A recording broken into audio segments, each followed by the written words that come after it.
Hello అండి, welcome back. ఇవాళ శుక్రవారం అమ్మవారి పూజ ఎలా చేసుకున్నానో చూసేయండి ఫ్రెండ్స్. ఇక ఈరోజు పూజలో స్పెషాలిటీ ఏంటంటే అమ్మవారికి ఈరోజు పూలమాల చాలా బాగా కుదిరిందండి. ఇది 3వ వారం పూజ. యాక్చువల్గా ఈ ఎర్రటి పూలతో అమ్మవారిని పూజ చేస్తే ఈరోజు అంటే శుక్రవారం చాలా మంచిది. ఇక ధూపం దీపం నార్మల్గా రోజు చేసుకునే విధంగానే వేశాను. ఇక లక్ష్మీదేవి పూజలో ఇలా తమలపాకులతో హారతినైతే ఇస్తున్నాను కదండి, దానికోసం ఇలా పిండి దీపాన్ని సిద్ధం చేశాను. 9 తమలపాకులనైతే ఉంచి పసుపు కుంకుమ పెట్టి మధ్యలో ఇలా పిండి దీపం పెట్టి 16 ఒత్తులతో అయితే దీపం వెలిగిద్దామని రెడీ చేశాను. ఇక కలశం కూడా పెట్టుకున్నానండి. ఇక ముందు రోజు గురువారం అన్నీ క్లీన్ చేసి పెట్టేసుకున్నాను, అన్నీ తోముకున్నాను కాబట్టి ఇక ఈరోజు పూజ అయితే నాకు ఈజీగానే కంప్లీట్ అయిపోయింది. ఇక పూజ అంతా కంప్లీట్ అయిన తర్వాత ఈ వీడియో అయితే తీస్తూ ఉన్నానండి. ఇలా అమ్మవారిని ధూపం వెలుగులో దీపం కాంతిలో చూస్తూ ఉంటే మనసుకైతే ఎంత హాయిగా అనిపించిందండి. మనం పడ్డ కష్టం అంతా మర్చిపోతామండి. ఎంత పూజ చేసినా అలసట అనేదే తెలియదు. ఇక అమ్మవారికి తులసి హారతిని అయితే సమర్పిస్తూ ఉన్నాను. ఇలా పూజ చేసేటప్పుడు మనసులో ఉన్న బాధ కష్టము అంతా కూడా తీరిపోయినట్లుగా అనిపిస్తుందండి, మనస్ఫూర్తిగా కనుక పూజ చేస్తే. ఇక ఎంట్రన్స్ దగ్గర కూడా ఇలా దీపాలు పెట్టుకున్నానండి. ఇలా తమలపాకులు పెట్టి పూలతో దీపాలని అలంకరించాను.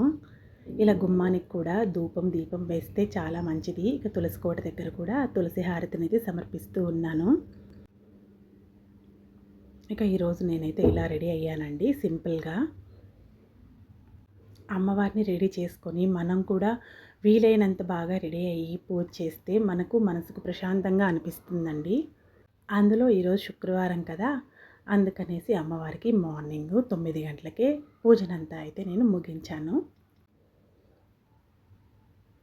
ఇక తమలపాకుల దీపంతో హారతినైతే సమర్పిస్తూ ఉన్నానండి.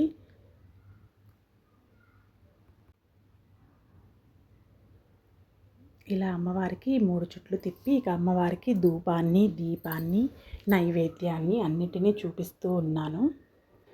అమ్మవారికి ఇలా ఎంతసేపు వీడియో చేస్తున్నా ఎన్ని పూజలు చేస్తున్నా ఇంకా తీయాలి అని అనిపిస్తూనే ఉంటుందండి. అదే అండి నిజమైన భక్తిలో ఉండే మహత్యం. ఇక నా ఫ్రెండ్ ఒక అమ్మాయి అయితే మొన్న అనిందండి, నీకేంలే చాలా హ్యాపీగా ఉన్నావు, చాలా వీడియోస్ పెడుతున్నావు, ట్రిప్పులు వెళ్తున్నారు, నేను చూస్తూనే ఉన్నాను వీడియోస్ అన్నీ అని అనిందండి. ఇక అలా మాట్లాడితే ఏం చెప్తామండి, హ్యాపీనెస్ అనేది వీడియోలో అయితే కనిపించదు కదండి.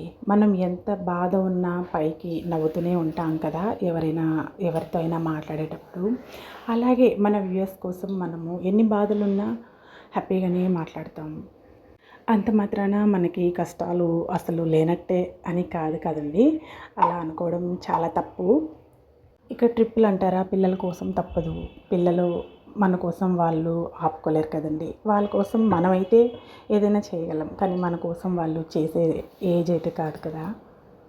అదేంటో నాతో అయితే డైరెక్ట్గా మాట్లాడరు, కానీ నా వీడియోస్ని చూడడం, మళ్ళీ ఒకదాన్నే చెప్తే ఇంకోలా అర్థం చేసుకోవడం, వక్రీకరించి మాట్లాడడం, అది నా ఫ్రెండ్సే.